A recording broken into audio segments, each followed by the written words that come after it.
अस्सलाम वालेकुम। नवाज शरीफ साहब का आज जेल में तिब्बी मुआयना हुआ और एक मेडिकल बोर्ड तश्कील दिया गया था, क्योंकि फैमिली की जानिब से और उनके मौलिज की जानिब से बार बार शिकायत की जा रही थी कि उनकी हेल्थ जो है डिटीरिएट कर रही है और उनको इलाज की ज़रूरत है, फ़ौरी तौर पर उनको हॉस्पिटलाइज़ करवाना चाहिए।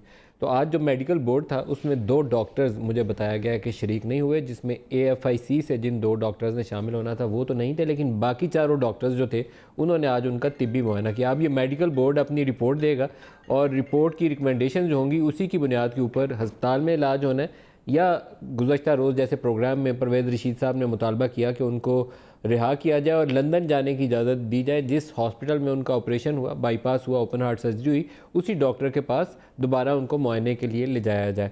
इस पे 2 अपडेट्स हैं। एक तो अपडेट ये है कि वो जो डॉक्टर्स जिन्होंने उनका ऑपरेशन किया था उन्होंने उस हवाले से अपनी कुछ रिकमेंडेशन जो है वो भी भेजी हुई हैं, जो फैमिली जो है उसको लेकर अदालत गई हुई है। अदालत को उसके ऊपर फैसला करना है कि नवाज शरीफ साहब का इलाज यहाँ होगा या पाकिस्तान से बाहर होगा।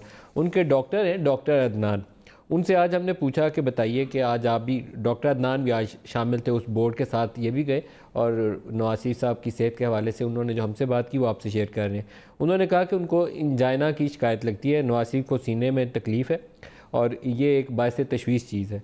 गुर्दे का भी मर्ज़ वो कह रहे हैं कि उनको लगता है और ये एक प्रॉब्लमेटिक सिचुएशन हो सकती है। पथरियाँ और गिल्टियाँ जो हैं वो भी उन्होंने कहा कि जब वो किया गया अल्ट्रासाउंड वगैरह तो उसके अंदर उनकी भी मौजूदगी नज़र आती है। तो ये उन्होंने मल्टीपल का कॉम्प्लिकेशंस हैं, कई तिब्बी पेचीदगियाँ हैं, तो बेहतर ये है कि इनको अस्पताल ले जाया जाए और अस्पताल में इनका फ़ौरी तौर पर इलाज किया जाए। ये डॉक्टर अदनान खान जो है उन्होंने आज जब वो विज़िट करके आए हैं उसके बाद ये चीज़ें हमसे शेयर की हैं। इसी के ऊपर हम प्रोग्राम में बात करेंगे। और दूसरा आसिफ अली जरदारी साहब का मामला है, जिनकी डिसक्वालिफिकेशन के लिए पाकिस्तान तहरीक इंसाफ वाले जो है पहले सुप्रीम कोर्ट की तरफ गए, फिर हाई कोर्ट की जानब गए, पहले उससे इलेक्शन कमीशन की जानब गए, फिर वहाँ से दरख्वास्त वापस ले ली। साथ वो फेक करेंसी अकाउंट वाला भी एक मामला है उसके ऊपर भी। तो ये दोनों चीज़ें मिलाकर आज के प्रोग्राम में हम डिस्कस करेंगे।